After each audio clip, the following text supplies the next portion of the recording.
আসসালামু আলাইকুম রহমতুল্লাহ। সুপ্রিয় শিক্ষার্থী বন্ধুগণ, প্রথমেই আমি আপনাদের কাছে দুঃখ প্রকাশ করছি, কারণ আমার কাছে এই মুহূর্তে হোয়াইট বোর্ড বা ব্ল্যাকবোর্ড এ ধরনের কোনো বোর্ড নাই যে আপনাদেরকে বোর্ডে সুন্দর করে এঁকে তারপরে আমি বিষয়টি দেখাবো। এজন্যই আমি এই ড্রয়িংটি হাতে তৈরি করে এরপর আপনাদেরকে সম্পূর্ণ বুঝাইয়া দিচ্ছি। আপনারা ইতিমধ্যে বুঝতে পেরেছেন ড্রয়িংটি হচ্ছে একটি মেরিন ডিজেল ইঞ্জিনের এয়ার স্টার্টিং সিস্টেম। আসুন প্র্যাকটিক্যালে বুঝে নিই আমরা একটি মেরিন ডিজেল ইঞ্জিনের এয়ার স্টার্টিং সিস্টেম কিভাবে কাজ করে। এটা হচ্ছে একটি এয়ার কম্প্রেসর, এটা হচ্ছে স্টার্বোর্ড সাইডের মেইন ইঞ্জিন, এটা হচ্ছে পোর্ট সাইডের মেইন ইঞ্জিন, এটা হচ্ছে এয়ার বটল, এটাও এয়ার বটল, এবং এই যে লাইনগুলো দেখছেন এগুলো হচ্ছে ডেলিভারি লাইন। এখন আসেন কিভাবে এই সিস্টেমটি কাজ করে এই বিষয়ে আপনাদেরকে সম্পূর্ণ বোঝানোর চেষ্টা করি। এটা হচ্ছে একটা এয়ার কম্প্রেসর। এটা যখন স্টার্ট করা হয় তখন এইখানে প্রচুর পরিমাণ প্রেসারে অক্সিজেনকে প্রেসারাইজড করে এই অক্সিজেনটা এই যে লাইনের মাধ্যমে এইখান থেকে ডেলিভারি লাইন, এইগুলো হচ্ছে ডেলিভারি লাইন। এই ডেলিভারি লাইনের মাধ্যমে প্রথমে এয়ার বোতলে, এই দুটো এয়ার বোতলে এয়ার চার্জ হয়। এরপরে হচ্ছে এই হচ্ছে আগে এয়ার চার্জিং প্রক্রিয়া।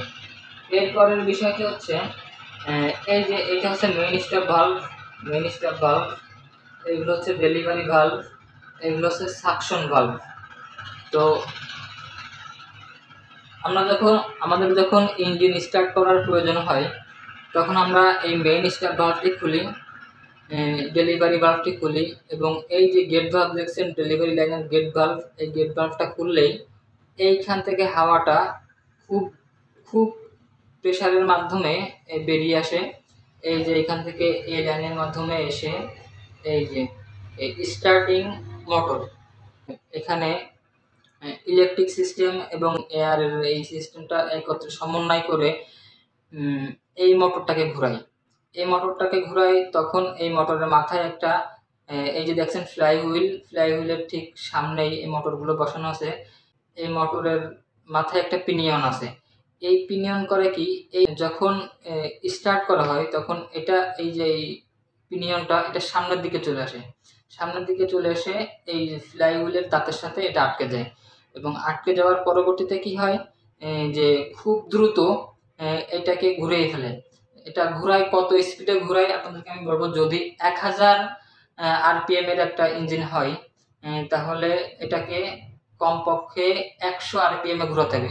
স্টার্টিং সিস্টেমে মূলত যে মেইন যে ইঞ্জিনের RPM, এই RPM এর 10 ভাগের 1 ভাগ যদি স্পিড আপনি স্টার্টিং সিস্টেমের সময় দিতে পারেন, এটা যদি আপনি হাতে করতে পারেন তাহলে ইঞ্জিন স্টার্ট হবে। কিন্তু আসলে বড় বড় ইঞ্জিনগুলোর স্টার্টিং সিস্টেম হাতে কোনোভাবে করা সম্ভব না, অর্থাৎ 10 ভাগের 1 ভাগ যে RPM এটা হাতে উঠানো কোনোভাবে সম্ভব না। এই কারণে এখানে এই যে মোটরের সাহায্যে, পিনিয়নের সাহায্যে এবং ফ্লাইহুইলকে সমন্বয় করে 10 ভাগের 1 ভাগ RPM উৎপন্ন করে এটাকে ঘোরায়, এবং ঘোরানোর সাথে সাথে ইঞ্জিনটা স্টার্ট হয়ে যায়। আপনারা আশা করি সবকিছু বুঝতে পেরেছেন। ধন্যবাদ সকলকে। সবাই ভালো থাকবেন, সুস্থ থাকবেন। আসসালামু আলাইকুম রহমতুল্লাহ।